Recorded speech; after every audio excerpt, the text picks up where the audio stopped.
Call to order the December 11th meeting of the Clive City Council. Would the clerk please call roll? Mayor Edwards, Here. council members Weaver, Here. McCoy, Here. Judkins, Here. Hawker, Here. and I'm showing Klein is absent. Very good. Would you all rise and join me in the pledge? I pledge allegiance to the flag of the United States of America and to the republic for which it stands, one nation, under God, indivisible, with liberty and justice for all. Next, we have approval of the agenda. I'm not aware of any changes to the agenda itself. Approval. Second? Motion is second. Further discussion? Seeing none, all those in favor say aye. Aye. Opposed, nay. The agenda is approved. Next up, we have a presentation to Council Member McCoy. And I think what I'd like to do is if we could have, this is a great photo op. And so if we could have all the council down here so we can get everyone in a picture, and then Pete, I assume will take it. Yep. You have to join us too, Mike, just to be clear. There we go. Mm-hmm. I'll be there.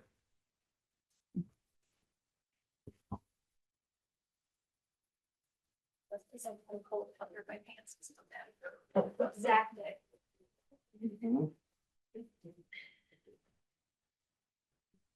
Susan, would you like some help? I'm getting, Yeah, I'll get you plugged in if you want do you know where? I got you. Right up here. Sorry, we gotta plug it up here.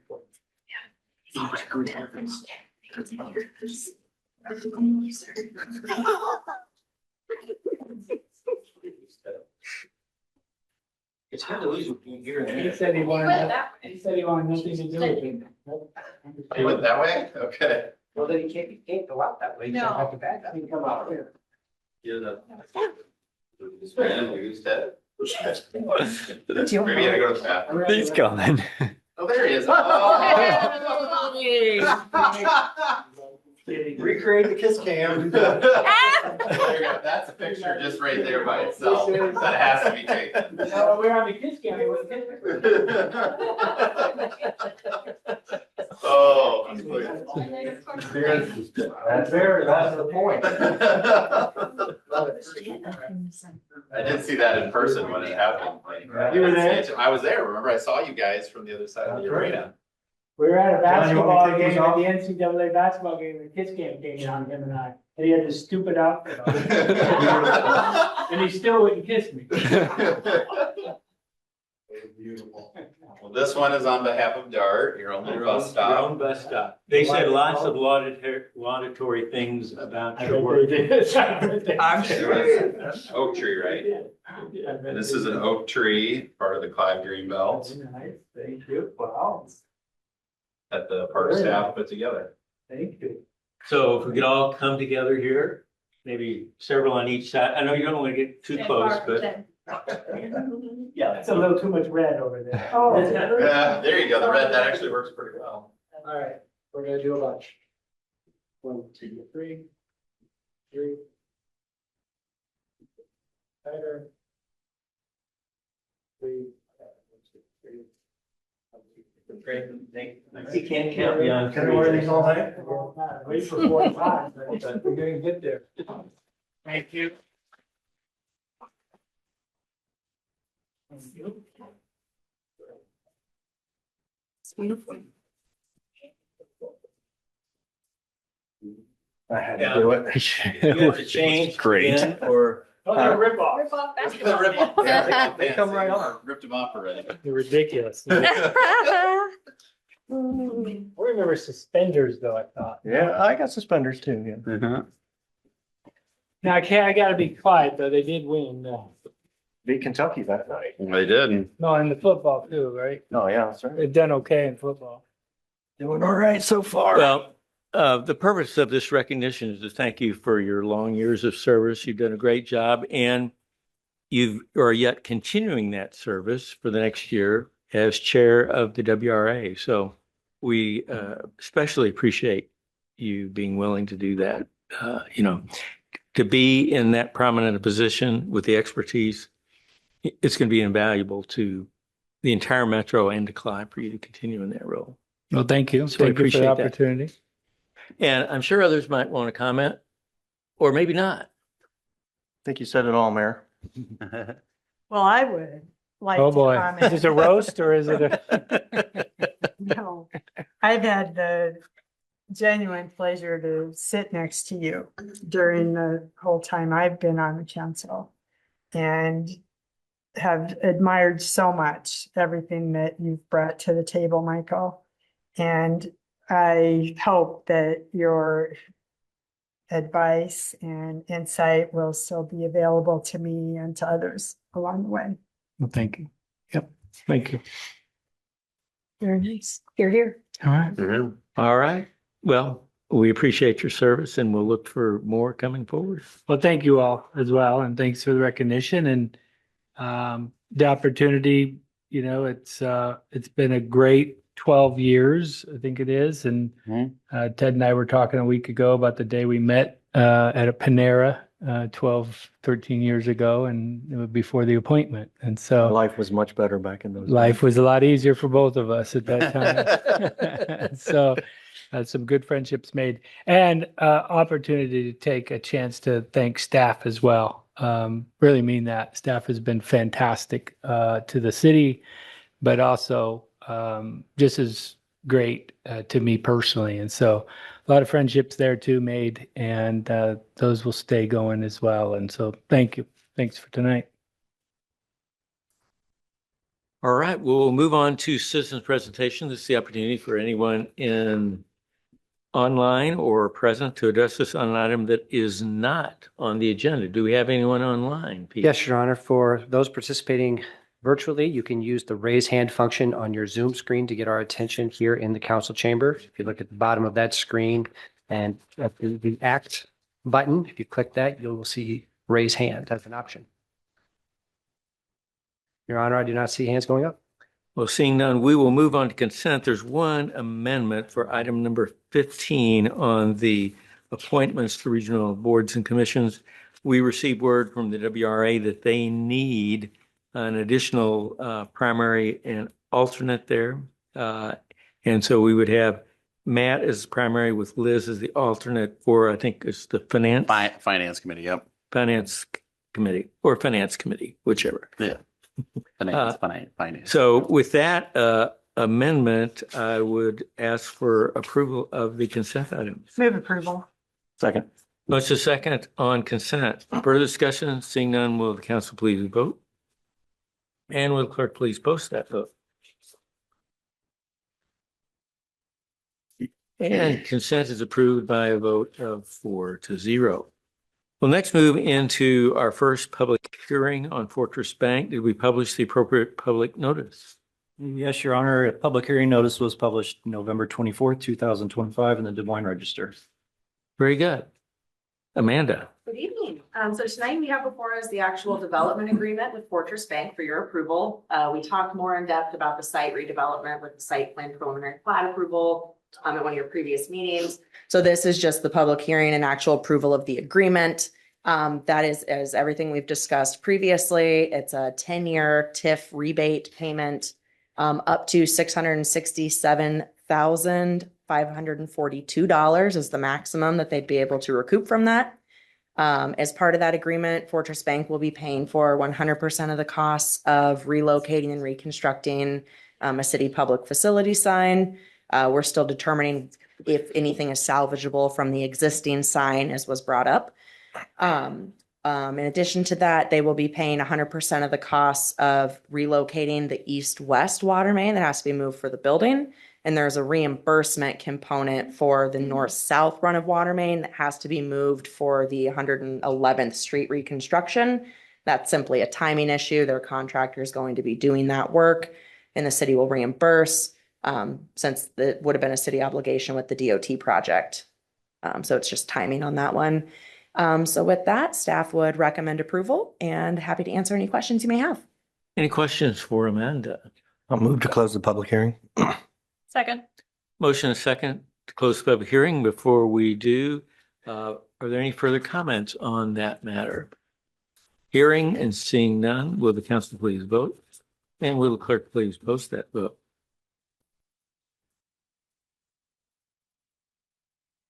And the public hearing is closed by a vote of 4-0. I'll move to resolution approving the development agreement with Fortress Bank. Second. Motion is second on the resolution. Further discussion? Seeing none, will the council please vote? And will the clerk please post that vote? That passes by a vote of 4-0. Next up is a public hearing on the vegetation, and did we publish the appropriate public notice? Yes, Your Honor, it was published in the Des Moines Register on November 24th, 2025. Very good. Richard? Mayor, members of the council, tonight represents the first steps forward in the creek restoration, ecological restoration, and a future trail of the Little Walnut Creek corridor between Alice's Road and Warrior Lane. This specific project encompasses the removal of invasive shrubs and trees and native and trees that we don't need for the project. That'll be in the creek construction zone. It's about 84 acres in size, and it's proposed to take down just short of 2,800 trees that will be repurposed for the creek work that'll come at a future bid later on in 2026. A lot of work to be done out there, taking the trees down, getting rid of the invasive shrubs like honeysuckle, and putting the trees that we're going to use for that creek project into multiple locations throughout this entire corridor.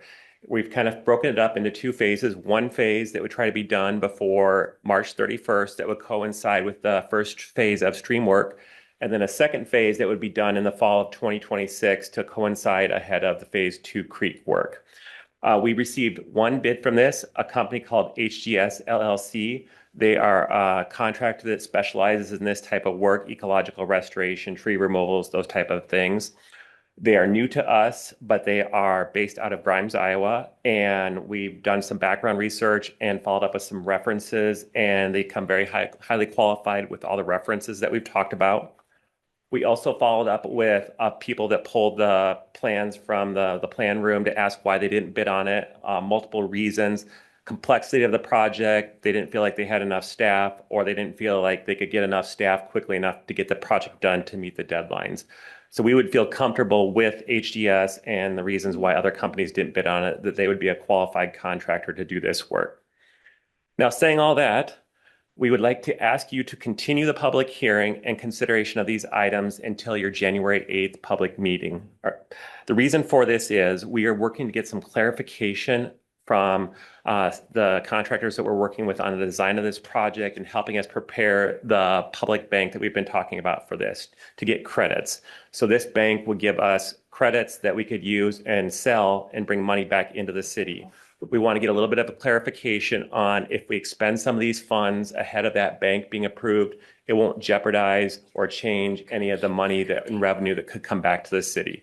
So we're asking you to hold this, push this public hearing to January 8th and consideration of these items to January 8th to give us time to do a little bit more research and get a little more answers.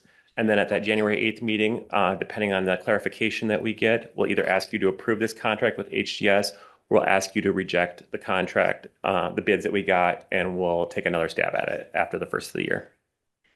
Questions for Richard? Do you see any potential impact to the project timeline then by pushing it back? So no, we do not believe there would be too much. We reached out actually to HGS and said, would there be any impacts? Would you be able to get the phase 1 work done by the March 31st deadline? They really didn't think there'd be much impact because with the holidays coming up, they probably weren't going to be able to mobilize much before January 1st anyway. So considering we'll get working on kind of planning with them to see if we can get going right after the January 8th, should we get the clarification we need and the ability to move forward at the January 8th meeting. I'd entertain a motion to continue this until the January 8th meeting. I'll move it. Second. Motion second to continue the public hearing until January the 8th. Further discussion? Seeing none, will the council please vote? And will the clerk please post that vote? It'll be fine. It's just gonna keep going. And they should table it. Then, Your Honor, our recommendation would be then to table the action items until the January 8th meeting as well. I'd entertain the motion accordingly. Do we need to do that for A, B, and C, or just do it in? You can do them all in one. A, B. Do schedule. them all in one. All right, so I'll move to table all three of the action items. Second. Motion second to table our action items. Further discussion? Seeing none, will the council please vote? And will clerk please post that vote?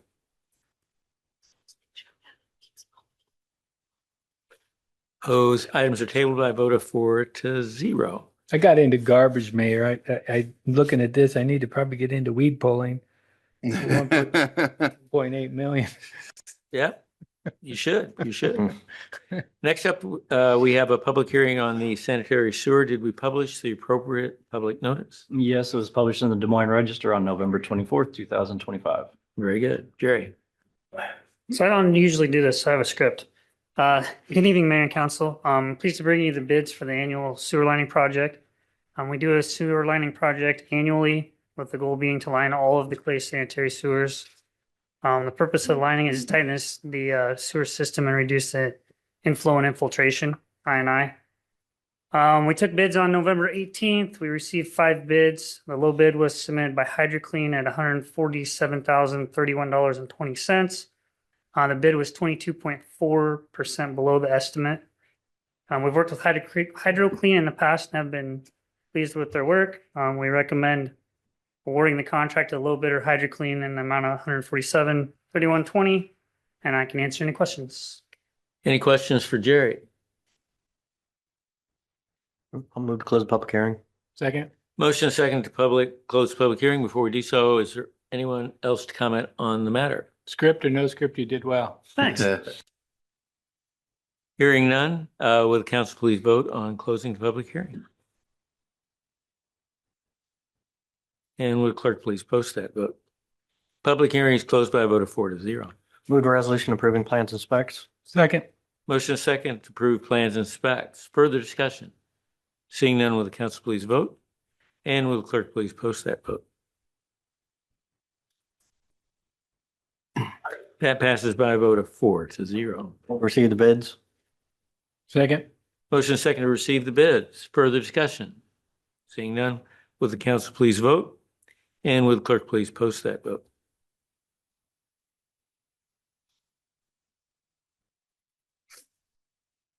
That passes by a vote of 4-0. And move to resolution awarding the contract to HydroClean for $147,031.20. And 20 cents. Second. Motion is second. Further discussion?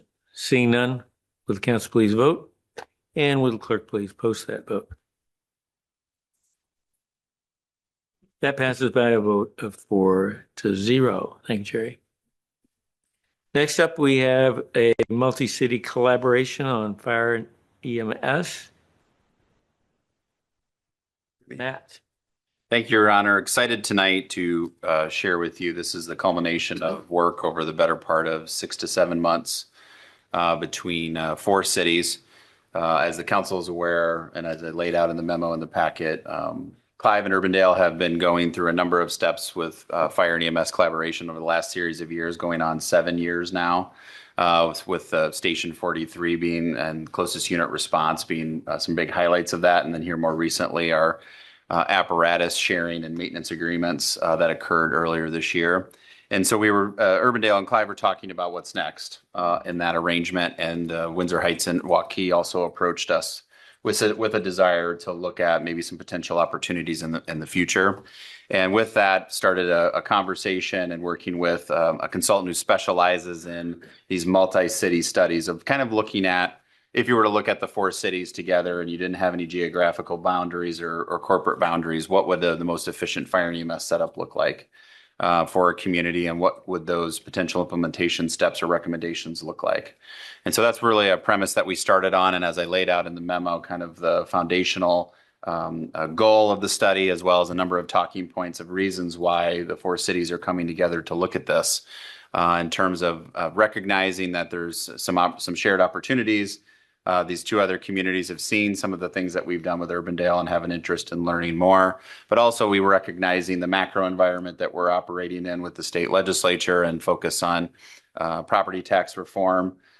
This is also prudent for in terms of taxpayer resources and recognizing the most efficient way to deliver fire and EMS services to the 4 communities. And so there's a lot of factors going into this.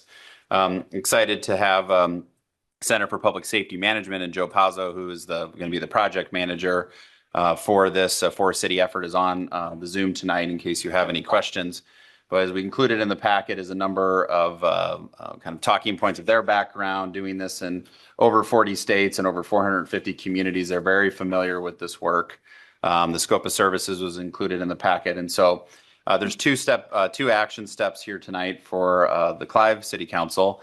As we volunteered to serve as the fiscal agent for the 4 communities for this study, is approval of the actual professional services agreement with the CPSM, and then followed up by a memorandum of understanding that has been agreed to by the 4 cities to cost share this 140,000 approximate study over the next 8 to 9 months by population. And so the cities of Windsor Heights and Waukee have this on their agenda on Monday night for approval, and then the city of Urbandale on Tuesday night next week. And so this is really the first step in the process, and there'll be a kickoff after the first of the year and a whole lot of stakeholder engagement, particularly at the staff levels throughout the 4 communities. And there'll be points at which we'll check in with council in terms of where we're at on the progress of this study and hoping to have recommendations for you.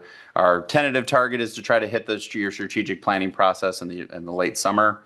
But that is kind of our aggressive goal at this point. But we figure 200, and I think it's 220 or 230 working days or calendar days to complete this work is what CPSM has laid out in their proposal. And so we're hopeful to hit that. One thing I will note is if this moves forward, the cities want to be very strategic too, to share this study effort with our state legislative partners. That this is an example of 4 cities coming together to proactively look at how these services can be more collaborative and work together more efficiently versus it being mandated by the state. And so that'll be definitely something we'll be thinking about in January as the legislative session starts. But again, excited to share this with you. This is the culmination of a lot of work between the 4 cities, and happy to answer any questions on the overall kind of goal and target that we're looking at here and the talking points that I mentioned in the packet. We also have Joe on the Zoom as well to answer any questions specifically about the scope of services and his team's approach to these efforts. Questions for Matt? Otherwise, what we're looking for is a resolution. Move the resolution approving professional services agreement. Second? Motion is second. Further discussion? Hearing none, will the council please vote, and will the clerk please post that vote? And item A passes by a vote of 4-0. Move the resolution approving memorandum of understanding. Second? Motion is second. Further discussion? Seeing none, will the council please vote, and will the clerk please post that vote? That passes by a vote of 4-0. Thanks, Matt. Thank you, Your Honor. Flood mitigation, Doug.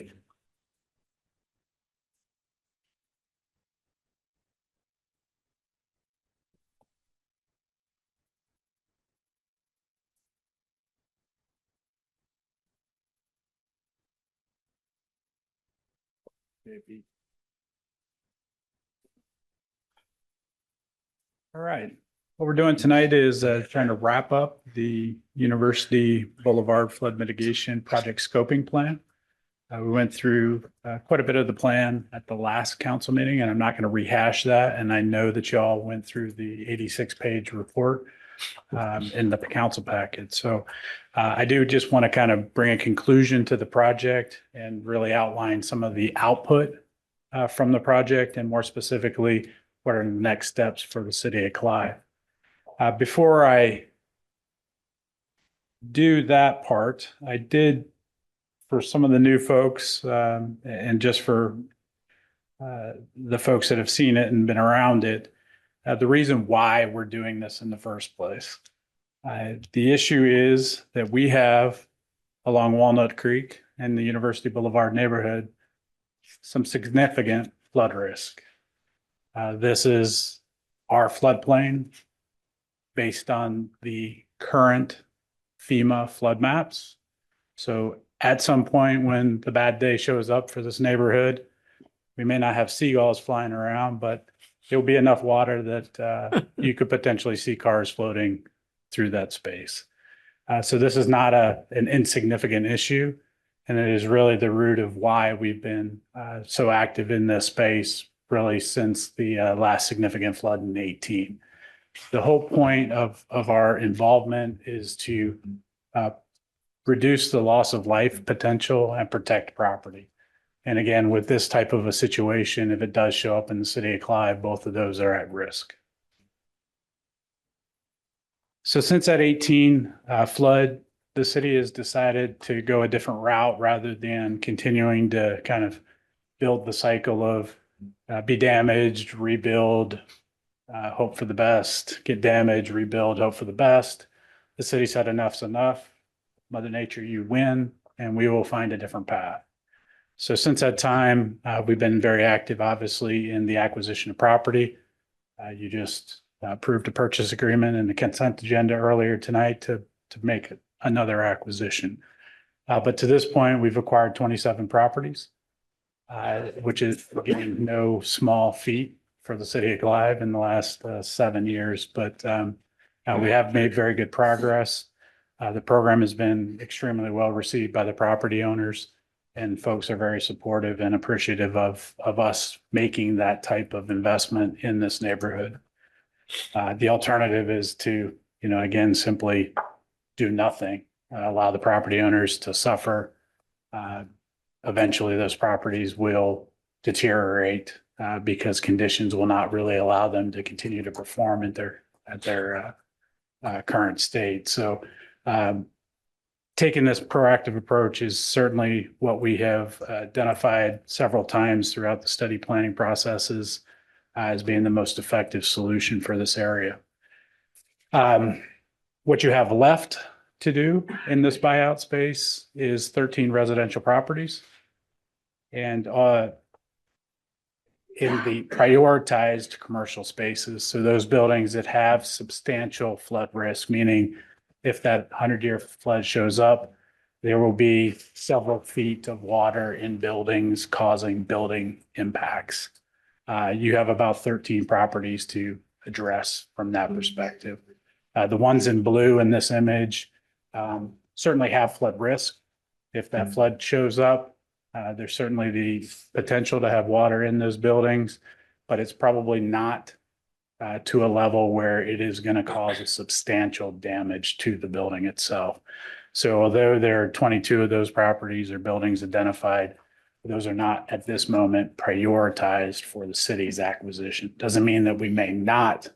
It just at this moment identifies that they are not prioritized. Broadly speaking, I anticipate that if all of our math is correct, all of our partnerships were able to be played out, we would have a financial need of about $8.5 million, which would be the appropriate match to achieve hazard mitigation funding to do the remaining acquisitions. As you're well aware, we have some funding in the account budget right now, about $2.5 million. You're currently allocating about $550,000 a year. If you kind of play that out over the next 7 to 8 years, you're pretty close to having the funds necessary to make this project or this mission complete. So that's generally speaking kind of the timeline that I've been working on with respect to these next efforts is in that, again, 5 to 10 year horizon. I guess maybe the one thing I should also point out is this image should not be new to you. This is, again, the same University Boulevard flood mitigation boundary that you all have been using for, again, the last 6 years.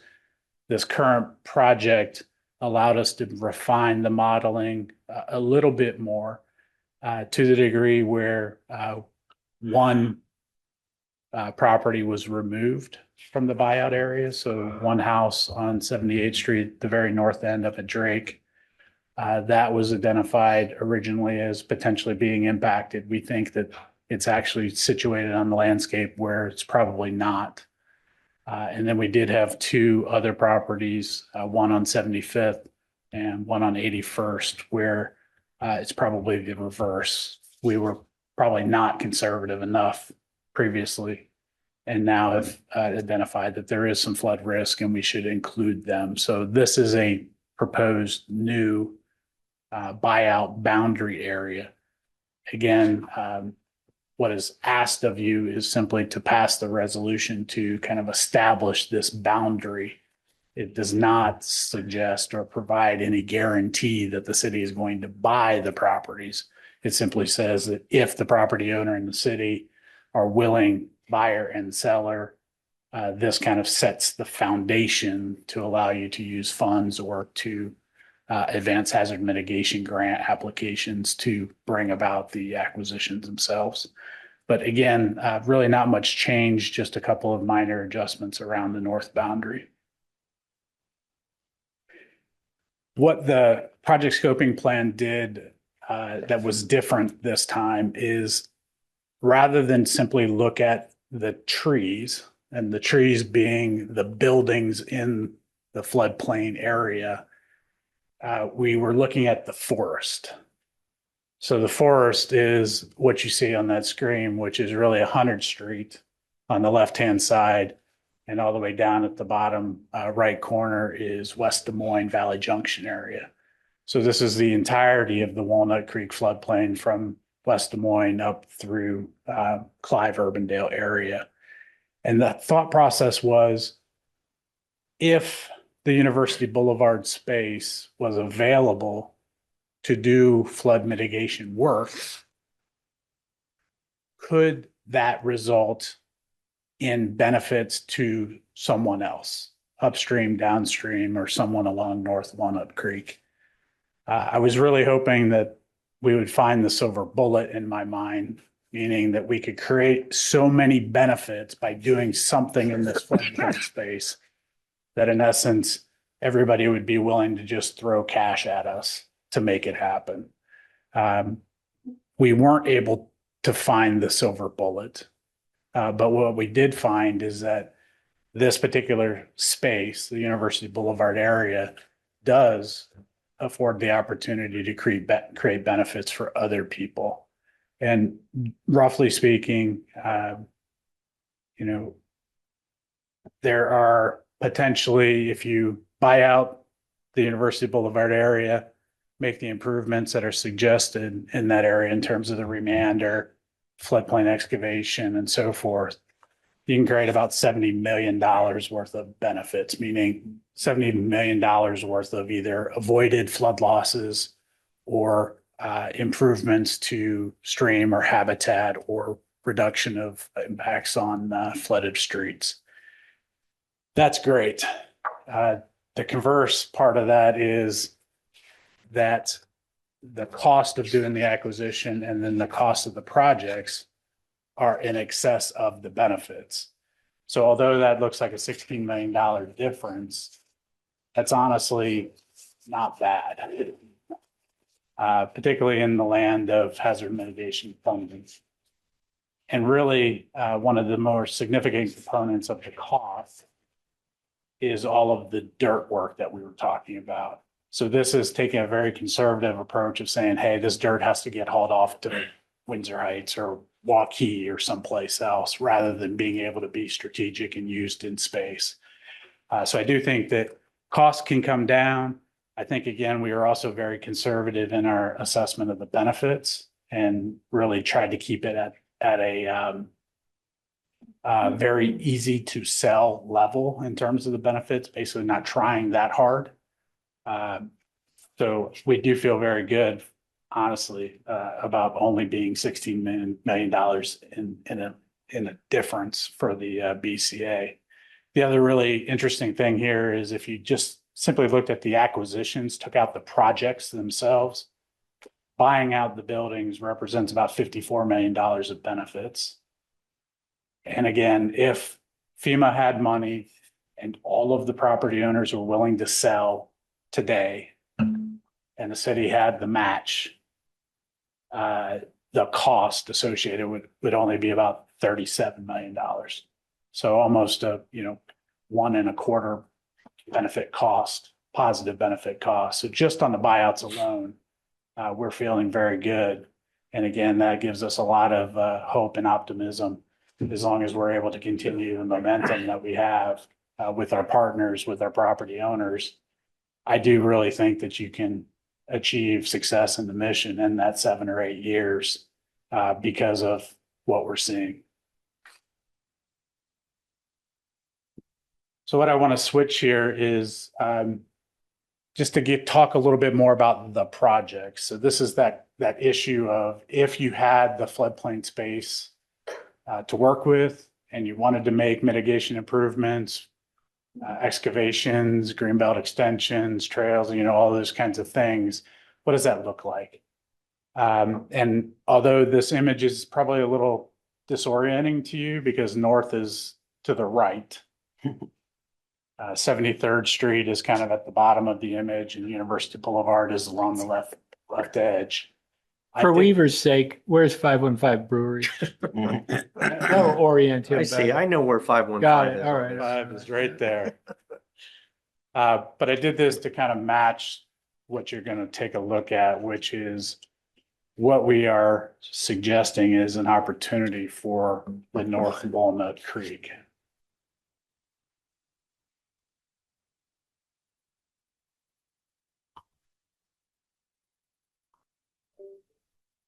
And that is not North Walnut Creek. Let's see.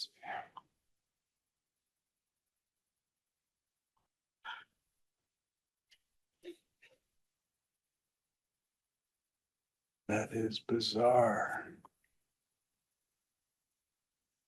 There you There's go. where's North Walnut Creek. So again, this image is oriented the same way as the photography from the previous.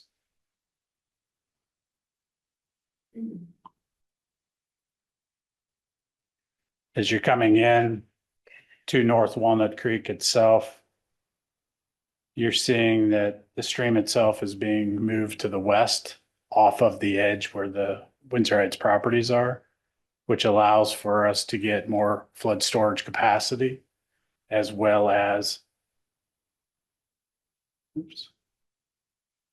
facilitate the opportunity to get a trail connection put together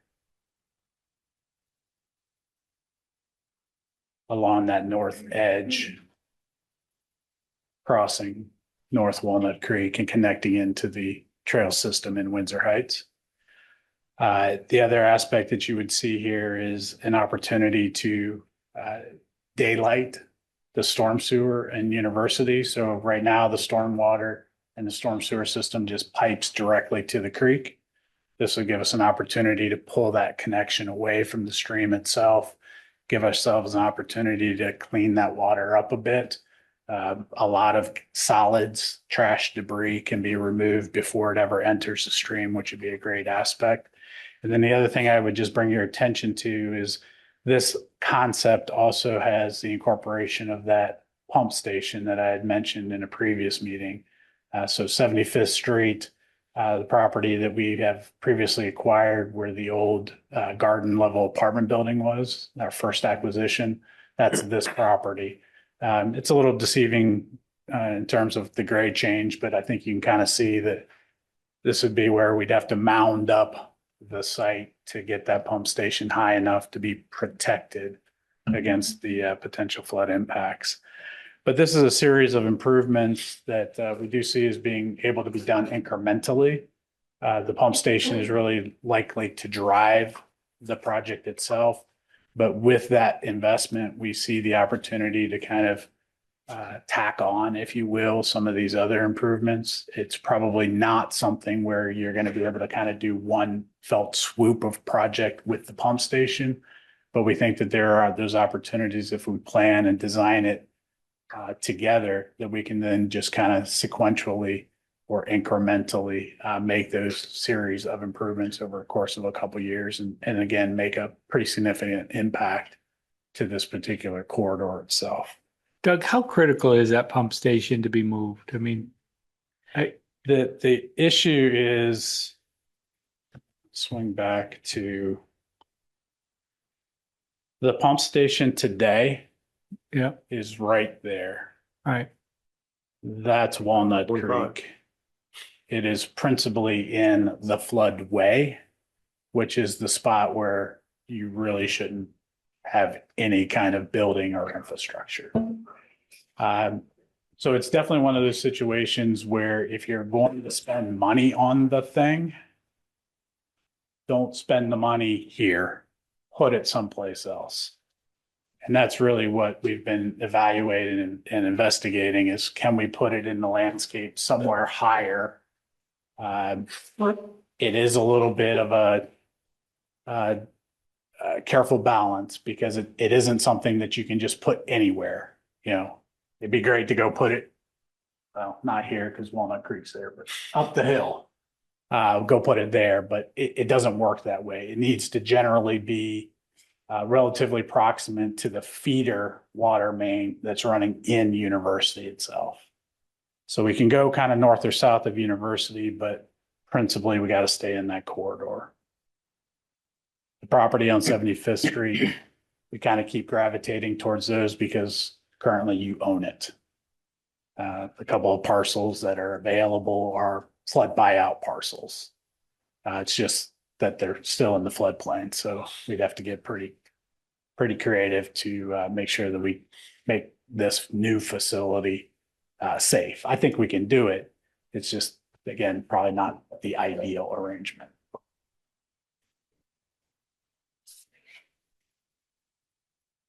So that's North Walnut. The next thing I'm going to show you is the south of the boulevard.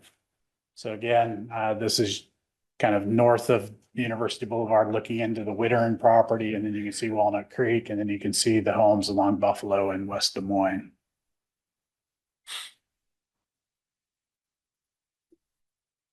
And that's not the right one. There we go.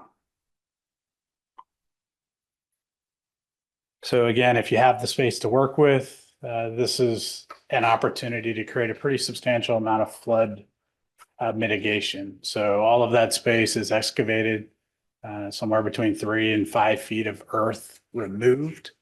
The stream, as you can see, is completely restored to a fairly circuitous route, adding a lot of length to the stream, which brings down the velocities in the stream itself, gives us an opportunity to create a stream corridor that is actually accessible to people.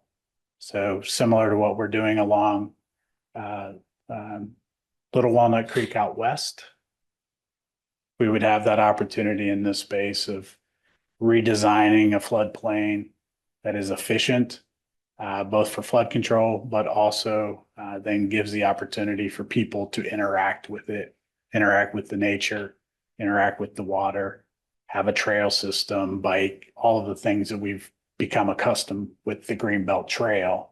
You're able to recreate that in this space. That brings up my next question I wrote down. What are our chances to get some icon money on this thing? Right? I mean, it seems like it fits right in. We're going to build this thing so it's actable. You can get in, you can do some additional whatever it is. I mean, not looking for a boat ramp still, but Well, you need an access point for Icon to really get involved. we'd have that, right? I mean, from one thing I saw was the Wittern group to with whether they're there or they're not there, to the right was going to be a new trail head. I'm just looking for money, right? And so could you put an access point into that creek there or anywhere else? But I don't think it's a stretch to go after Icon. It would have to be drawn up and, like you say, show whatever they're. Right. I think it's a real possibility. Yeah. I mean, it's a good idea. But like I said, we'd have to have some conceptual Right. plans behind it. But yeah, I think we could. Would that be considered too close to our Greenbelt Landing one? Or do they not care? I don't think so. I mean, that'd be a question we could ask, but For the proximity aspect, when we've worked with them before, we had always identified 2 possible locations in Clive. One generally in this location. The other is actually just on 86th Street. So on the west side of 86th Street where we have a trailhead today. So, that may be an option. You wouldn't want to do one on each side of 86th Street, but I definitely think that there is the opportunity if you can put this together. Icon honestly would be, in my mind, a pretty minor slice. Sure. Agree. But Agreed. if you're able to do something this significant, you are going to need partnerships. You're going to need lots of other help. Because although this will create a significant amount of hazard mitigation benefits, I probably can't make it get to the positive BCA. It's possible, but I really do think that doing this type of a project is going to create or require several additional levels of creativity. Doug, Not impossible. the houses on Buffalo Road there that are in West Des Moines and near Dowling, are they also in the floodplain? So most of them are not. If you can kind of think about that landscape, It's a big where that drop. tree line is Yeah. presently is kind of where Walnut Creek is today. And from that point, it goes uphill really dramatically. So, Buffalo sits probably 50 feet higher. And most of those homes kind of sit up. so at West Des Buffalo. Moines has no real incentive to help us with this then. Not directly, but I do think that there is some reason. One, the for them to Valley be- West Mall discharge is a reason. Yeah, I mean, we've been fighting that for years, though. I was hoping that maybe if some of those houses were in Well, the we've never done floodplain, then they anything. would have direct Right? We've never residents that taken would. action. I think the other aspect to think about is, and again, in this case would be, if you were able to create an asset like this, that real estate in West Des Moines is dramatically improved. Sure. So I do think, again, it's not the answer, it's a Right. slice for that type of creative 20 years breaking. partnership. Okay. Have we approached them at all about? No. Okay. So with any of these kind of concepts, these are still principally proof of concept, internal working arrangements where that is part of the next step is if we are interested and ready and willing to start advancing these efforts, that's part of the process that needs to transpire. But at this point, this has all really been about proof of concept. And, as dramatic as this would be, I do feel optimistic that it could be achieved by the city. You're right, Ted. I mean, we've been fighting that, but we've never pushed the button, right? We've only kind of skirted around the edge of saying something's happening. I mean, I think it's cut and dry that they're breaking the agreement. And I think they would even say they're breaking the agreement.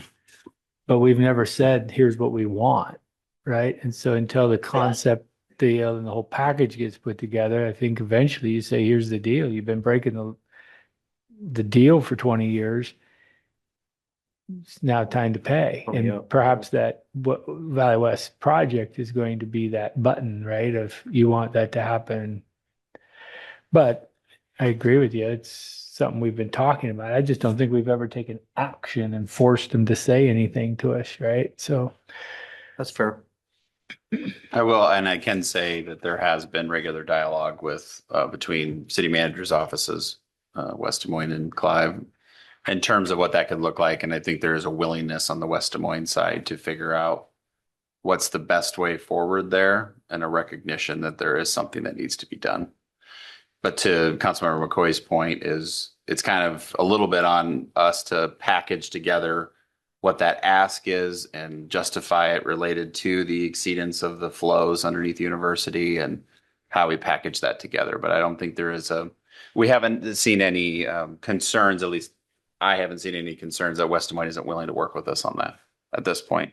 It's just more of the effort. And I'll tell you, it's significant. And this is part of it. And a lot of other things is what's the best proposal we can put out there for the city of Clive that recognizes that, that, you know, exceedance for a long time, but also serves, you know, us long-term as well because of the age of those agreements and what infrastructure was in place when those agreements were put in place. That landscape looks very different on the Clive side as well. So.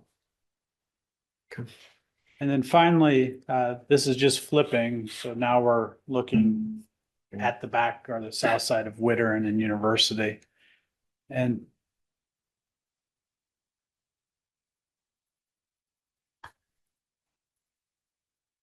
this one is intended to kind of show you, again, same stream meander and floodplain. But here's what happens when the water comes. So this is the modeled scenario with a 100-year rain event that comes through. You can kind of start seeing the water pooling across University.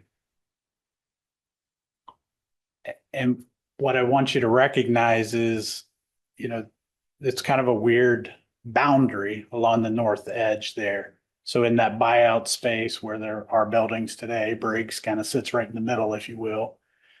This is the idea of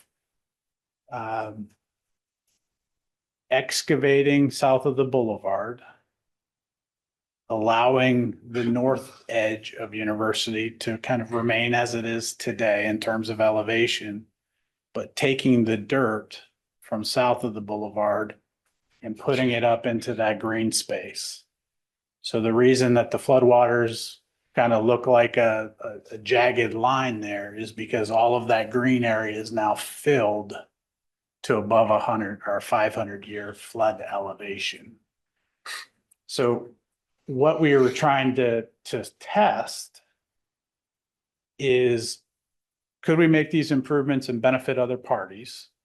We feel very confident that that is the case because you're excavating a massive amount of dirt out of the south of the boulevard, frankly.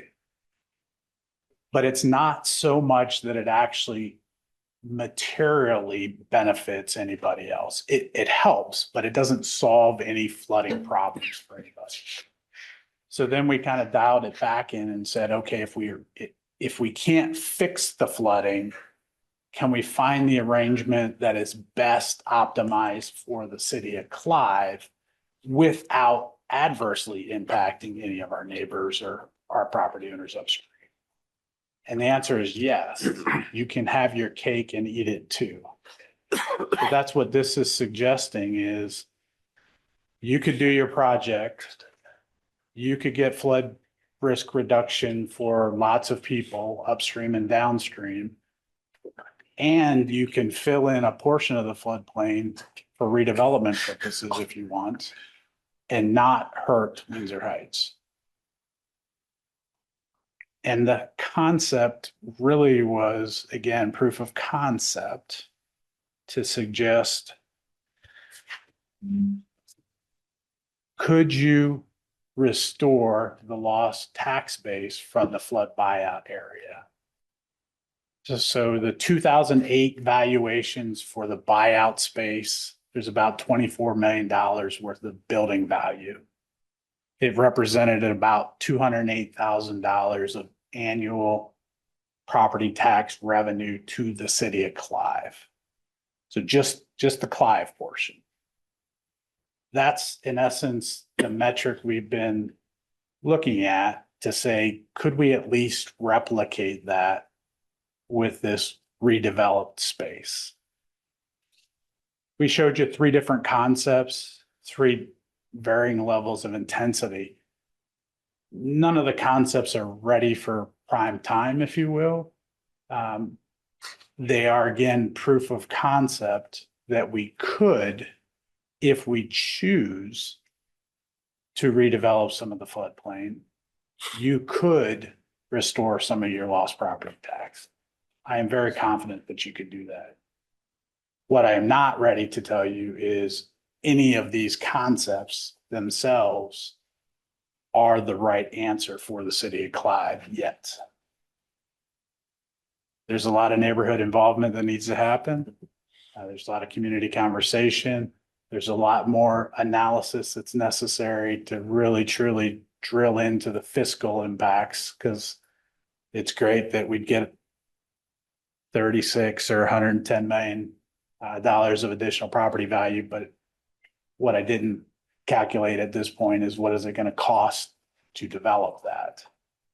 Again, I think all of these are doable, but that's not the purpose of this particular project.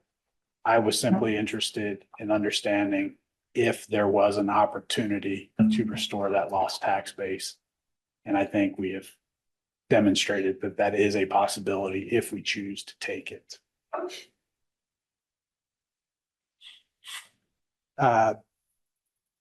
So that really is a summary of the effort of this particular project. It didn't unearth anything new and overly magical, but it is very useful in setting the stage for where we might want to go going forward. Certainly on the buyout side of it, we have much finer grained information, a lot of useful benefit cost analysis where, again, as soon as those disaster declarations hit the state of Iowa, we're ready to lock and load. We have everything we need. We just need willing property owners to say, yep, let's go. So this has been great for that part of the process. I think we've got some very good ideas on how we can integrate the university pump station project with flood mitigation, with trails, with these other multiple benefits, if we're willing to kind of chase that rabbit, if you will. That particular project is something that is going to have some momentum over the next 12 to 18 months. So we'll be continuing to work on that and bring back specifics for your consideration on the North Walnut Creek. South of the boulevard, that's the heaviest lift, obviously, with the property acquisitions. However, there really is no alternative land use question. That space is not going to be used ever for redevelopment purposes. It's purely a function of how long will the existing buildings last. So with that, with the complexity of all the urban infrastructure in that space, and this idea of having to fill the gap, if you will, of how to deal with the dirt, we are going to come back to you again, probably at strategic planning, and start asking those questions of, are you ready to bite off that next step of really starting to delve into some of the more detailed engineering, more of the detailed costing, you really kind of starting the process of advancing that project. Again, I think at this moment it is reasonable. I think it is got merit. I think it is doable for the city, but we're at kind of the 20% level. And if we're ready and willing and able to move forward, it's necessary to kind of get this project off the ground. And then with respect to what goes on the north side of the boulevard, again, that one is mostly just driven by how the city wants to proceed. When and where should we advance those efforts? When are we willing and interested in having those community conversations and really getting into the details of what that neighborhood space could be?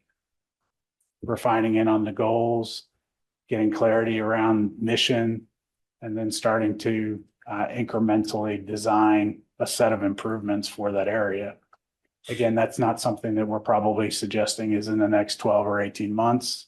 That's probably going to tail some of these other efforts. But again, it's great to know from this project that we have options. And we do have ways of minimizing or potentially recovering or advancing our property tax base if we choose to do so.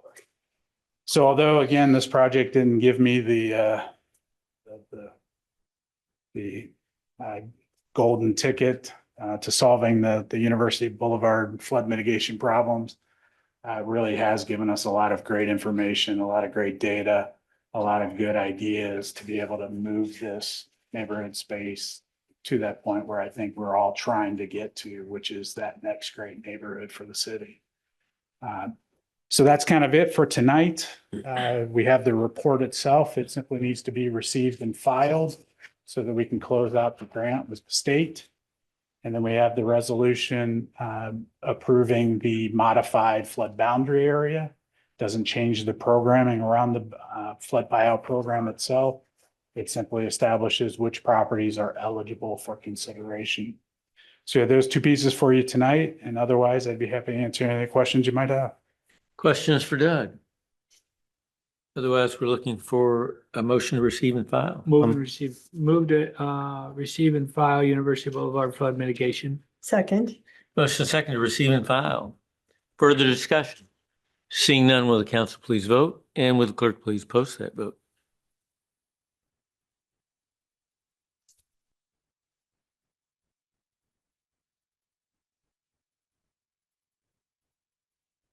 And that passes by a vote of 4-0. Move the resolution authorizing the acquisition of the property located in the University Boulevard flood mitigation area. Second.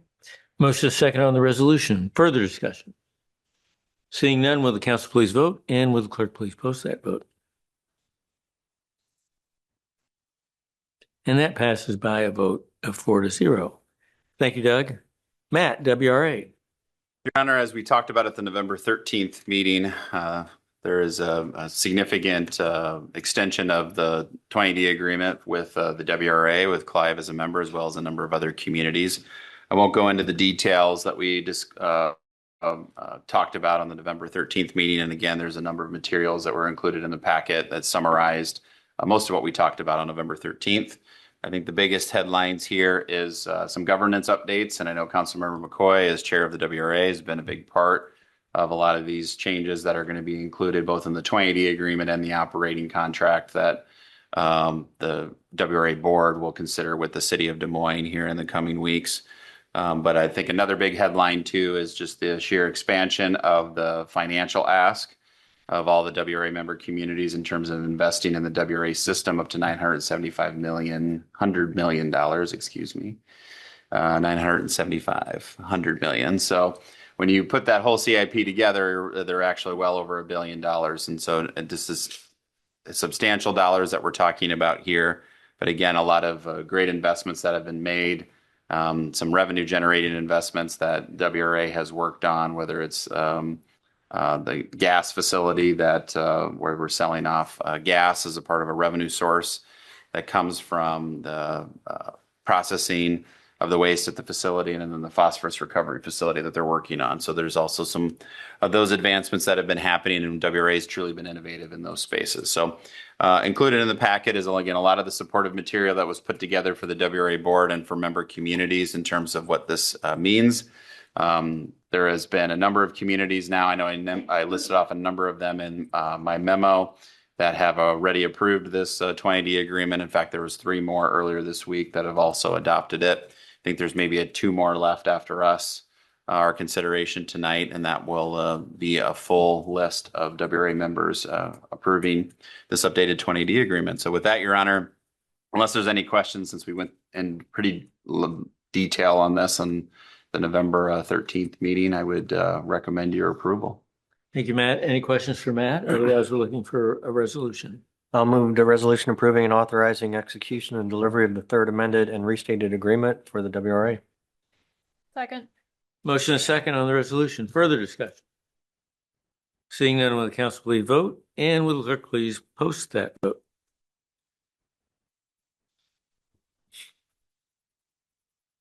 That passes by a vote of 4-0.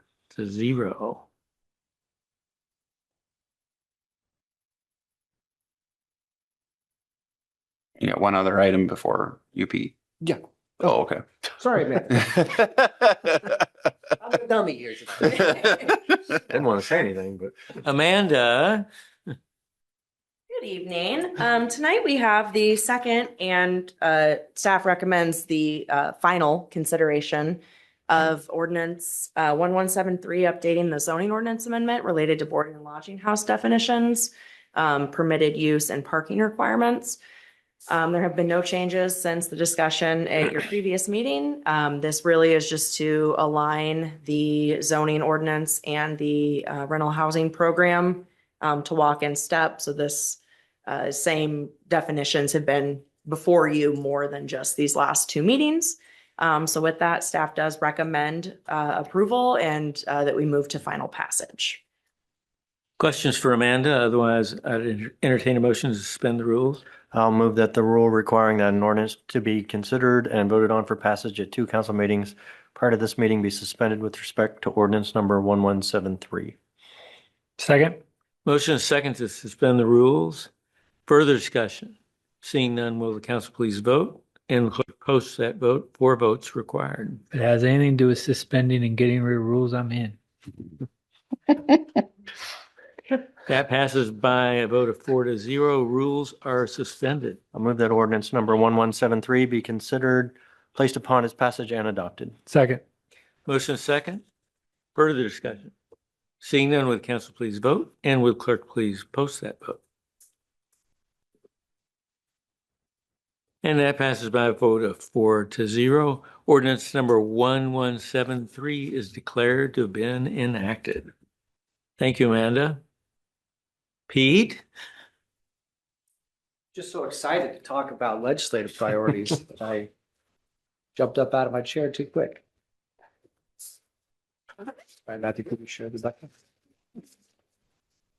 So, Mayor, Council, this evening, we have the formal adoption of the state legislative priorities. During our previous discussion, there was a request that we create a more summary style document, which with some help from some AI tools and some great work by our colleague Molly, we have now been able to do that. And this is the document that you see on the screen. It was also provided in your packet. Other than that, no other changes were made to the document that you previously reviewed. This is much, Questions, comments? much better formatted than our past versions and much more understandable and readable. So Good. Definitely applaud you for that. We will use this when we meet with our state legislative team. Those meetings I'm currently setting up. I did have a chance to connect with our Senator Joan Garriott earlier this week, and she confirmed that she's looking forward to hearing what our priorities are going to be for this coming year. I'm sure we'll get similar information or similar response from our other legislators, and we'll find out here at the end of this month who our second senator is going to be when the special election is held on December 30th. Very good. So if there aren't any questions for Pete, we're looking for a resolution. So moved. Second. Motion and a second. Further discussion? Seeing none, with council please vote? And the clerk please post that vote.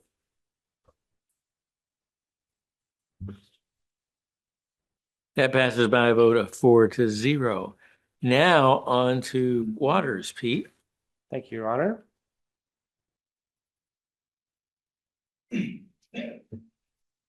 So annually, we like to report back to this team on the execution of the Clive Water Resources Master Plan.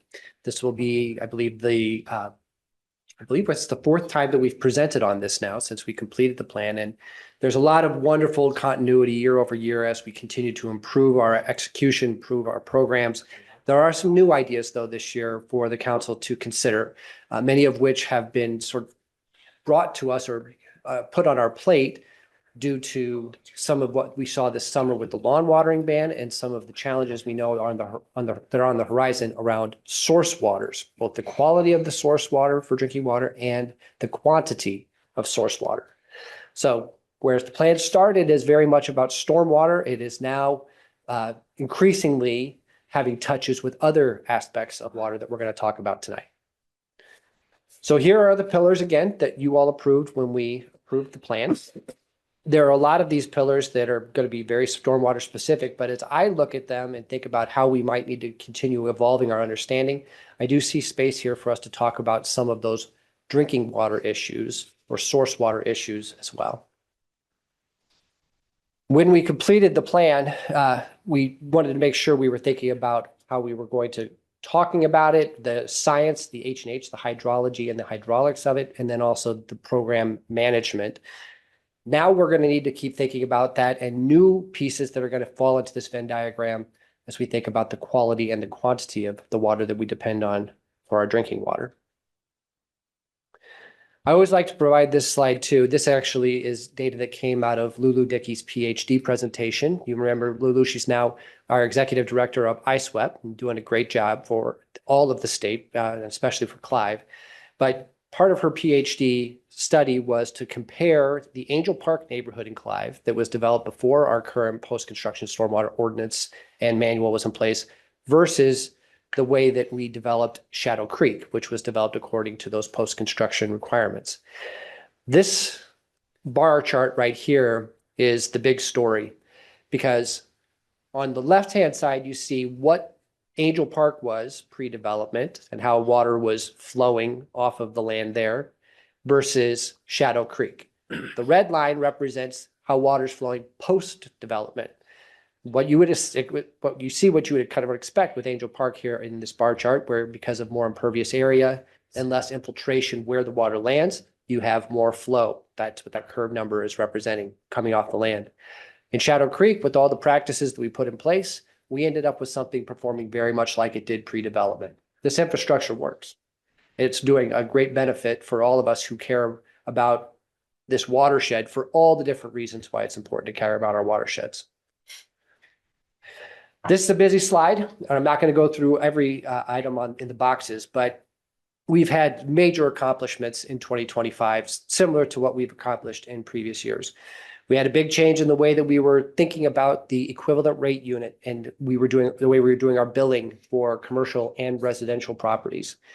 We made important improvements to the roster that we use for that utility billing. We have made done many stabilization projects and other water quality improvement projects throughout the entire watershed, but especially up there in Little Walnut Creek, east of Alice's Road. That's been a very positive project. You heard Doug talk about the ongoing work on the flood-prone property buyout program.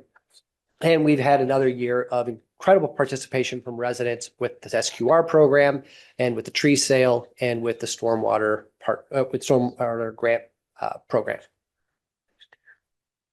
So let's talk about the 2025 SQR cost share program. We are actually still working on the final invoice with our provider, A+.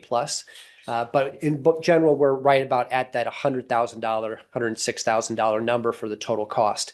You'll recall this year we were able to go a little bit bigger than we typically do because we were using some state water quality initiative grant dollars to work specifically in that Angel Park neighborhood to get more water being infiltrated there on lawns. The great news for us is that we crossed that 100 resident threshold for the program this year, nice round number. And we were able to improve, again, almost 1 million square feet of turf in the city, which is doing a wonderful benefit to catch and infiltrate water where it lands. The tree sale, this year we were sort of figuring out what the right size of the tree sale was going to be, because in the previous year, because of some of the trees we selected, we didn't sell out the 50 trees. We were still able to use them because we've got lots of places to plant trees in Clive. So this year we decided, let's see if we could do a little bit better and sell out. Well, it took us 2 days without any advertising at all to completely sell out. Wow. Part of that was picking the right cluster of trees to sell. Part of it was also, I think, just another year of doing the storytelling a little bit better than we had the previous year. So as I think about this part of the program moving forward, especially if we can leverage some additional grant dollars, it's worth going bigger. We've got a strong signal from residents that they want to do this. They appreciate the opportunity. Trees present all manner of benefits, not just when we're talking about stormwater. And so I'll be continuing to look for grant opportunities to see if we can't grow this to more than just the 50 trees that we have programmed using the city funds.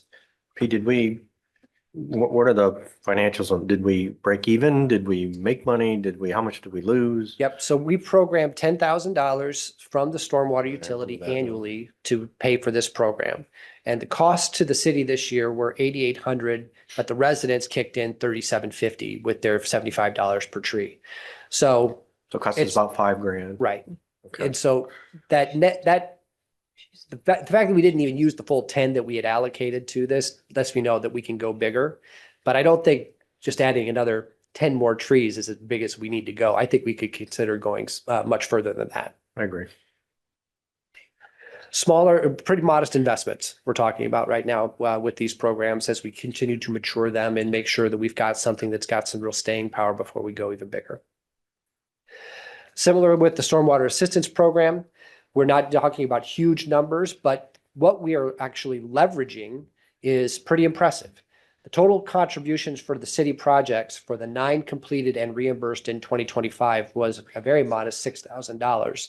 The total cost of those projects, though, was $43,000, almost $44,000. Now, there were 2 very large projects that account for most of that expense. One was a large erosion control project, and the other was this rain garden that you see pictured here. The other projects that we funded were just fixed fee for rebates for some rain barrels. It does take, we're finding quite a bit of time, staff time, to administer these and make sure that they're designed in a way that's actually going to produce benefits, and that once they're built, they're performing the way that they were designed.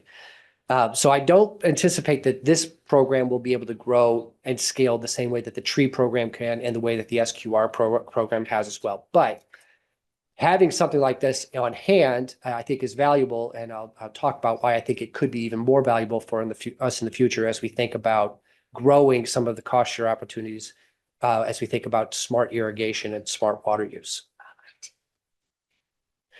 So what are we going to do in 2026?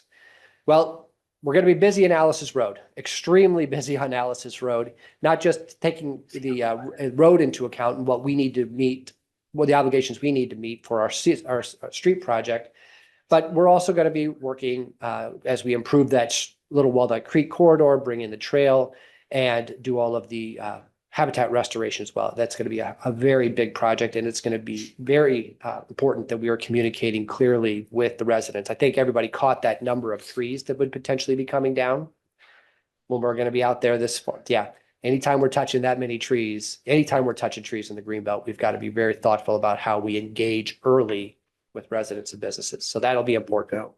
We'll execute our grant programs, the ones I just discussed.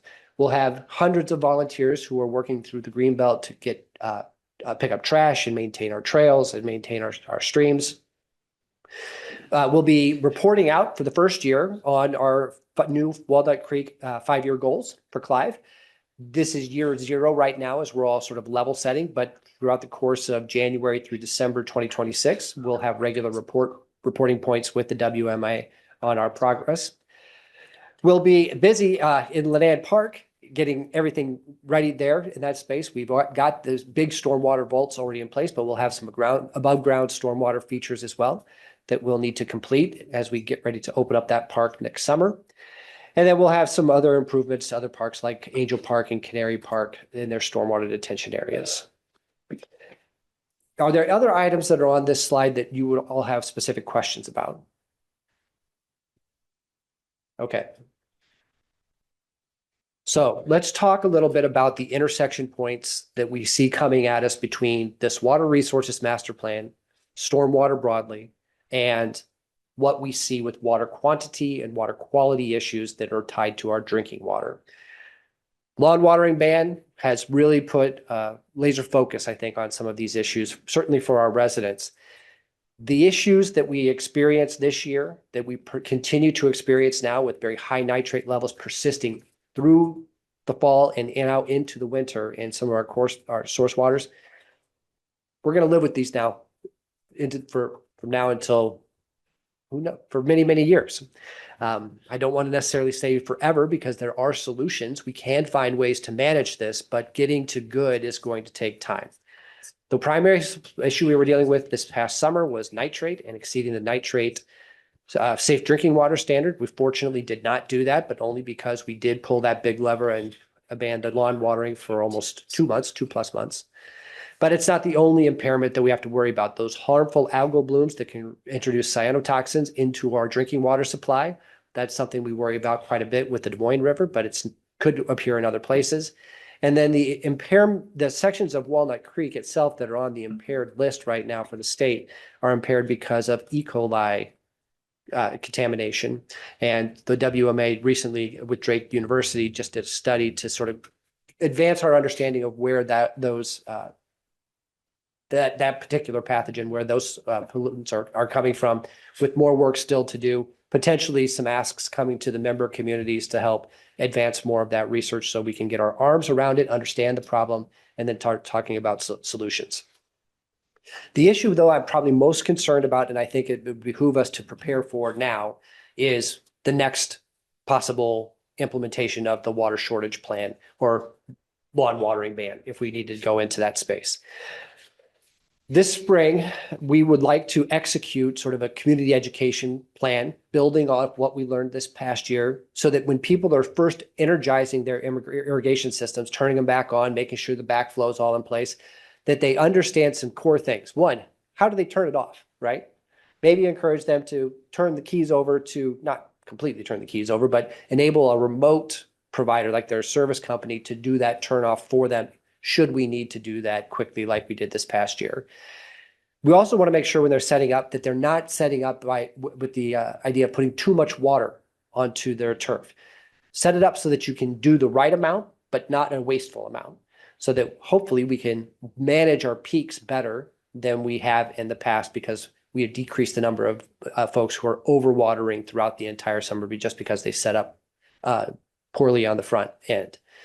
This could also be a good opportunity for people to make a modest investment in their legacy systems by adding some smart controllers that will have sensors and tied into weather information, so that they don't even need to worry about going and dialing it in throughout the course of the summer. They've got a powerful tool that will do that for them and help, again, not waste water. Those are very modest investments that they can make. We're talking hundreds of dollars, not thousands of dollars, to get some of these improvements made. So we want to start talking with residents about this. It's not designed to be the be-all, end-all plan for Clive, but it's, I think, going to be an important step for us to take, so we're better prepared if we were back in a lawn watering ban position. We also want to continue researching with our friends at CIWW on how we can do better smart water use for irrigation, but not just irrigation, also in-house water use efficiency. Those conversations are ongoing. They are, we haven't reached a point yet where with CIWW or in the other neighboring communities where we're ready to put proposals out there. But with our work with the Turf Management Association and with Iowa State University, we're starting to surface a lot of those demand side focused solutions that could help us out long term. And then the final point, there is going to need to be some evaluation over the course of this next 12 months as CIWW keeps refining their water shortage plan and getting some consistency on how it's implemented across all the member agencies. I think we'll need to consider whether Clive is going to need to go with develop more of its own plan that would be over and above that, because of our interest in seeing more smart irrigation practices picked up, seeing more water efficiency practices picked up. Those are all very much tied to these bigger questions on our horizon about how much purchase capacity do we need from CIWW, what the cost would be, and what that could ultimately mean for rates. So let's talk about irrigation. Not that this is the only place where we want to incentivize smart water use. We definitely, if we develop a program or other plans, we want to think about in-house water use too. But it's really the irrigation that drives our peaks. That dark blue line that bottoms out there in July and August of this past year, 2025, that's when we had the lawn watering ban in place. There are only 12 points on these, or 1, 2, 3, 4, 5, 6, 7, 8 points on this. So the ups and downs look a little bit dramatic here, but for our line graph. But very clearly, when we said don't use the water with the automated system to water your turf, the total gallons just absolutely hit the floor. So it's a powerful tool when we need to use it. The question we'll have moving forward, knowing that all of this is completely powered by the weather, which we can't control, is how in those normal years do we manage these big peaks? We know it'll create a big difference. We know that the capacity that we need to provide those gallons would be much smaller if we could get these peaks to level out a little bit more in these big irrigation months. That's our challenge. And it's going to be a multi-year challenge if we continue to sort of take this approach as we think about securing Clive's future water needs. So that gets us to questions and opportunities related to CIWW. I already mentioned the top bullet there, aligning the water shortage plan implementation expectations across member agencies, how we communicate that a ban potentially is in place when we implement the different phases, phase 1, phase 2, phase 3, and so forth. How do we promote best practices among customers and all member agencies? I anticipate right now that while Clive is further down the path on these discussions than other member agencies, that over time, we're going to be able to get more and more people there. There is considerable difference now among member agencies about sort of what the right approach is, how aggressive do they want to be in storytelling and trying to incentivize better smart water use. I would say right now Clive is 3 or 4 clicks further down the path than a lot of other folks. But I think we will get those folks to come along as well, because these water shortage and water quality issues are serious and immediately in front of us right now. And there's not going to be any community that's going to be able to disregard that challenge. The next item, and it's not because we have these answered for you today, but I want to go back to another important accomplishment this year. That was when we set up the amended post-construction stormwater ordinance. We introduced the start of the in lieu of program for properties that are in the floodplain. So that's not all properties that would potentially want to participate, but this is a picture of Daner Distillery's idea. You all are familiar with that picture. We'll see where that project as it continues to move forward, what comes of it. But when we introduced the policy and when you all approved it, it did trigger then some additional questions that we have to answer and come back to all of you for your input and ultimate approval, should you wish. Time frame in which dollars need to be obligated. We don't want them just to be sitting there. We want to get projects in the ground. What time frame should we hold what time frame should we hold ourselves to? Geography. Should we say that a program, dollars that went in with a particular program need to then be aligned with a practice that's in a specific geography of the city, a sub-watershed maybe that is shared by that development? Or do we want to give ourselves a bigger canvas to work on and say, no, we need to be pragmatic. We want practices in the ground. We've got this one ready to go. Let's put those dollars, for example, into improvements on Alice's Road and the stormwater that goes with that. And then the last question there is preference for any types of practices. Do we prefer practices that are going to be about catching and infiltrating right where it lands? Are we talking about practices that are more intercepting those gallons of water that flow just as it enters into the creek? These are all interesting policy questions in front of us. We're working on them, and we'll be bringing back a suggestion to all of you as we finalize that work. The last point I wanted to make is this year we had some very important studies that were done about water broadly, surface water broadly in the metro. One of them was the Currents of Change study. This was CISWARA. It was focused very much on source waters, funded and executed by Polk County. And then the other was the previous study I mentioned about the sources of certain impairments for sections of Walnut Creek that was executed by Drake University, with more studies still to be done. And both of those studies have been previously mentioned and shared with the council. Happy to answer other questions you might have about the state of Clive's waters. Questions for Pete? Good job. Very nice. Thank you, Pete. Thank you, Your Honor. I have just one comment. Thank you.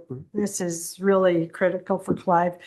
I learned this week that Representative Ken Judge is going to be taking the lead within the House Democratic Caucus on the water quality conversations. And so he's taking that very seriously. And I know he'll welcome communication from the city. That's great news. That's really great news to have somebody who is actually representing a big part of our watershed, to having that kind of a role. We'll be ready to help him out with all of those conversations. Look forward to hearing more about his ideas. He did say that the caucus had given him direction that nothing should be perceived as anti-agriculture. And I gave him my personal opinion that I definitely agree with that it needs to be about coming to the table with solutions and collaboration and that kind of thing. So I don't anticipate any concern from you about that issue either, but that'll be the approach that they choose to take anyway. And I want to credit CIWW too. That team has been very thoughtful about not positioning these questions as blame, more positioning them as what are the things that were within our control as CIWW member agencies to make this better in the short term and the long term. And I think that's been a productive and pragmatic approach. That said, I also appreciate that CIWW is not afraid to just actually look to the data. I mean, this is science. And the data has become pretty clear on what a lot of the sources are of this. But that does not necessarily then mean that we say, stop farming. That's not the answer either. We can hold multiple truths at the same time and figure out how they can live well together. Anything else or any other comments for Pete? Again, just to underscore what Pete said early on, the nitrates will be an issue again this summer. We'll be in a similar situation. All indications to that. Yep. All right. Thank you, Pete. Thank you, Honor. And we have the partnership letter. Anything else, Matthew? That was the only one. Very good. We'll start on your end, Matt. Thank you, Your Honor. So we, Councilmember Judkins and I'll let her speak to this a little bit more in terms of a nice meeting we had with Doug Romek earlier this week on getting a feel where the Housing Solutions Alliance is working. I think there was actually a nice write-up. I think it was an Axios actually this morning. Yeah, I think so. On the work that the board meeting that occurred earlier this week. So appreciated having the opportunity to have some good dialogue with him and offering some thoughts and suggestions, but I'll let Susan speak to that as well. In addition, this week had a number of orientation meetings with Sadie. She every day, I think almost this week. Definitely ramping that up here over the next couple of weeks. Also a reminder for the council too that we have our quarterly employee appreciation event at the public safety facility tomorrow over the lunch hour. So if you're around and able to pop in and have some food and interact with some of our folks, just by all means stop by. And then lastly, staff is in full kind of as we wrap up the CIP with setting the public hearing tonight and having that on your next agenda. Definitely in budget mode, working on that to have ready for the workshops here in February. So with that, that's all I have to share, Your Honor, unless there's any question. Any questions for Matt? Are we doing a bags tournament tomorrow? I don't think that's it is a Christmas theme. Holiday theme. So I don't need to tomorrow. bring my bags, And is isn't that it what you're like saying? bring Just your your ugly Christmas Christmas sweater. sweater, Yeah. right? Wear your Or ugly those Christmas ugly sweater. pants you had on tonight, those will do. I can do that. Thanks. All right. Thank you, Matt. Anything legal? No, Your Honor. Mike, I have nothing. Susan. Well, just to fill in a couple of blanks from what Matt brought up regarding the meeting with Doug Romig, I think it was really helpful for him to understand our question about funding requests from Central Iowa Shelter Services or Youth Shelter Services, and should we be talking about individual contributions, or how is that going to be managed through the Housing Solutions Alliance? And I'm on the governing board there. I've been anxious for us to have that conversation, knowing we're going into the budget cycle. And I know that it set the fire under Doug Roaming to realize that he needed to approach the board. That happened immediately after our meeting, that he reached out to everyone saying, we've got to have these discussions. Do we want to meet as a board in person or try to make some decisions electronically? I'm encouraging in person. Just, I think it's a little bit of a big deal, but it's also tough, at least right now, if we wanted to do it before holidays, before or during December. So we'll see how that's going to play out. But it is really good to see the private sector taking so much interest in this issue and looking to how and when their resources come to the table to address some of these issues. So it'll continue to be important, I think. And both Matt and I also attended the Bravo breakfast on Monday. Monday morning, yeah. And you may have seen that the announcement has come out about the grants and awards, and we do have funding for our public art, Mhm. which is good. Sally Dix did a very good presentation, and she said this is something she doesn't really get a chance to do at the Bravo Gala, but she wanted to impress upon everyone that resources are starting to be impacted without pointing fingers or blame or anything. I thought she did a good job of avoiding that. But it took time to talk through why Bravo was implemented in the first place and the collaboration and just what kind of economic impact has come from supporting arts and culture in our communities. So yeah, I thought it was a good reminder. Do you have anything to add to that? No, I would agree, and I wanted to mention too that I had a nice conversation that morning too with a different Michael McCoy from NCMIC, just about some of the questions that had popped up at the time when some of the funding changes happened, and had a really nice dialogue with him that morning. And we're going to circle back with NCMIC after the first of the year with, he's moved in kind of a chair of the board role, and then David Siebert as the new CEO. So that was something I know they had brought up some concerns when all those discussions were happening related to the hotel motel funding, and had a really nice dialogue with him. And we're going to circle back after the first of the year with them. So that was good. A little while ago, the Bravo board met, and one of the things that was discussed was the gala and how in the past they have offered the opportunity for communities to participate at a lower cost, and that they've been given legal advice that they can't do that because it's perceived as a gift. A gift, yeah. And therefore they are equalizing the costs. And I just chose not to really say anything. I figured and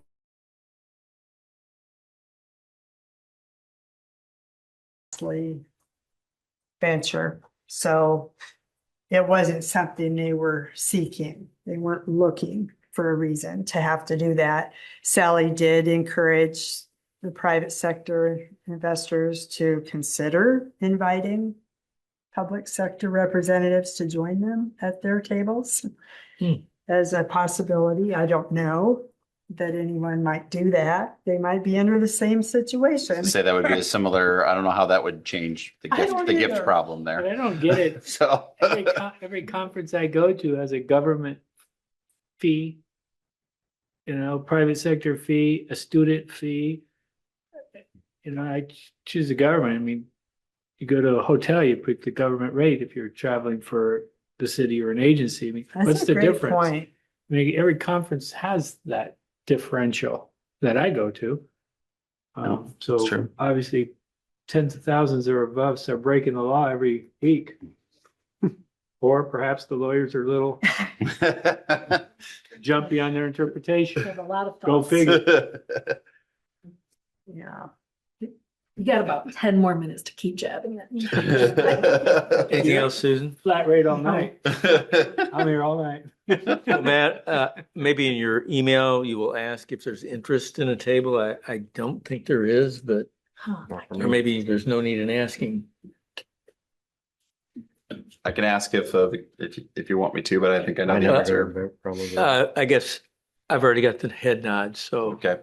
I think I obviously am interested in Well, going, yes, but yeah. not for what it, not for a table. no.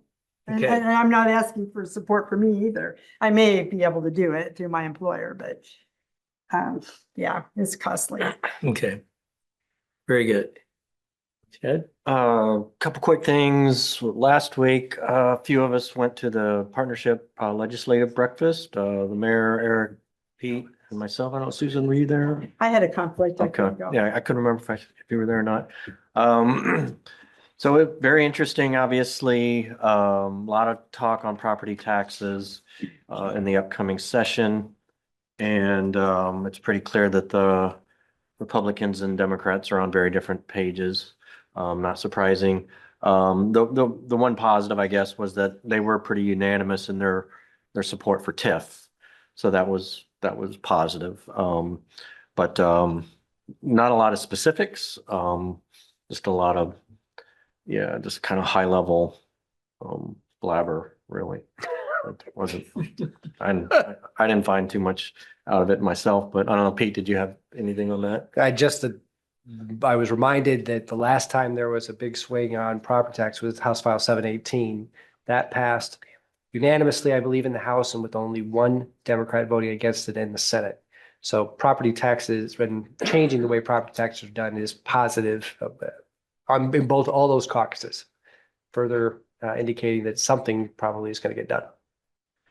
Yeah, I mean, I think they share some high level goals. It's just how do you get there? And they're very different opinions on that. So we'll see what happens. And then Icon board just met the other day. We've got a number of things that are going to be coming online next year. So it's pretty exciting time for Icon that we've gone from this concept to actual, tangible projects and activation that we're going to start seeing, and you guys will get some invites to some of those events. The biggest one, We'll have our own across the street. yeah, we got obviously ours. Urbandale just had one at Walker Johnston, but the big one will be Scott Avenue, which is by Principal Park and Mullets. That'll be very kind of resident facing project that will have fish passway and some kayaking and lots of kind of recreational activities there. That should come online sometime in the early summer, late spring, depending on weather. And then the uplands, which is more of the beach kind of area, will be more like August. So, but that's all next year that will be coming online. So it's going to be pretty exciting that we'll start seeing some of that happen here pretty soon. So, And for the council's benefit too, related to Greenbelt Landing, we are having some staff discussions of the timing of kind of the ribbon cutting, big unveiling for Greenbelt Landing and how that may correlate with Clive Festival. And so there could be maybe some opportunities. I haven't thought about it until you just brought it up in terms of we kind of thought about maybe enhancing something Friday afternoon into that first Friday night of kind of donor reception, things like that. But we also could have maybe some Icon integration into that I didn't think about. Well, of course, they're going to be a donor. They're a donor as a part of that, but that could also be something we coordinate with Icon as well. Definitely. I think they would like to be involved for sure. Another thing that's going to be coming online next summer will be some of the programming for kids with, bringing them into the water and educating them. And so there's going to be a number of different programs that'll be pretty interesting for school age children. So that's it. All right, Bree? Yeah, last week, Ted, Eric, and I attended Cloud Community Foundation. Oh, that's right. Yes, thank you. I had forgotten about it until I checked my calendar. Great hearing stuff that's happening in the Cloud community and people seeing needs and finding solutions. We live in a big metro and some of those stories don't always get told, so it was nice to hear those. And then I was able to attend my first memorial tree lighting on Friday night. City Hall looked great. If you weren't here, it was decked out. I wouldn't have been able to see over the dais, but it's nice to be able to see all of you here. Great turnout and great event. That's all. Thanks, Bree. Pete? Yeah, both of those events also featured this room, and I have consistently heard great feedback from folks about how good this space looks and how nice it is that we could do a variety of things in here now. So that was a nice little kudos to the city for the design work that was done with this part of the remodel. Busy right now with the onboarding with the Dallas Alliance, Economic Development Alliance. Had a good meeting from a couple weeks ago with the executive director there, Rachel, and we continue to work on those items that were identified in the memo for the next 12 months. We're optimistic about what will get done. The number of groups that are getting ready for the legislative session, we've already talked about the partnership, but ISWEP is getting ready for that too. A number of our neighboring communities are getting ready for it. The League of Cities is getting ready. So that's been a big commitment of time over the last 2 to 3 weeks and will continue to be as we go into the first part of January. I want to give a shout out to the Public Works and the Parks teams because snow season got on us in a hurry. And having that big event that was over the holiday weekend with the with Thanksgiving and then the other events since then has really put us into high gear quickly, and they've done a great job responding. We continue to do a lot of messaging about making sure people get their vehicles off the streets. If you haven't been getting those greenie alerts that we send out, let me know, because I would like to get you set up to receive those texts. We'll need to keep pushing hard on it because we did see a number of vehicles from that first event and subsequent events that didn't get off the streets. And so that has put our operators in a tougher spot, and it's definitely put our police and patrol folks out in a tougher spot too, as they have to go out and do that enforcement activity. So to everybody in the community, do your part. It's not tough. Get that vehicle off the street. We're going to start communicating even earlier than we have in the past, letting people know when there's snow in the forecast to just plan on getting that vehicle off the street. Potholes. I'm afraid to even say it, but You're making Jerry nervous in the back of the room. I saying it and expressing all my intent that it's not going to be a challenging season, but we all know freeze thaw is what drives a lot of this. And so Molly and I are preparing in advance to make sure we have assets ready to go. Should we need to fire up the pothole machine so people can report, we can get out there and take care of them. If you hear from your constituents early on about issues, don't hold back, so you can email them directly to me and Molly, and we will make sure that those get reported out to the right folks. The other reporting mechanism is to publicworks@cityofclyde.com if people want to go ahead and fire up their own email when they have an issue. And finally, tomorrow, on Saturday, looking forward to the Clive Lions holiday basket. Be kind of snowy for the second year in a row. We'll be dealing with weather. But earlier this week, I helped collect all of the packages at Lifetime and at the library and over at Mercy. And as usual, people have shown incredible generosity. And so looking forward to Saturday morning. My family will be there, and I hope to get to see many of you there too. That's all I have, Your Honor. Thank you, Pete. Anything, Matthew? Well, Mike, again, I wanted to thank you for your years of service. We will miss you here. You've made many important contributions. There's going to be no one like you filling that seat. Big shoes to fill, Sadie. Yeah. Well, thank you. And we're not sure who's going to be filling that seat. This is a time when if someone wants to have musical chairs, this would be the time to do it. So I get to move away from Eric. You could. Can I move away from Ted? You would have it's the opportunity to sit next to legal counsel. So My dream. Who wouldn't want that? Sure, I'll move down to legal. okay, seriously? Yeah. Okay. Keep your lawyer Poor close. Sadie. She's gonna be Sorry, stuck Ted. here. You don't like Ted that much, huh? Natural Look, reaction. in 13 years, I've never sat by him, so I don't blame you. Except at a basketball game. Basketball. All right. Well, if anybody else wants to switch, we do it in order of seniority. So if someone else higher I suppose. wants it, but otherwise, you'll be over here and Sadie will be over there. All right. Anything else for the good of the order? Otherwise, we'll adjourn at 7:47.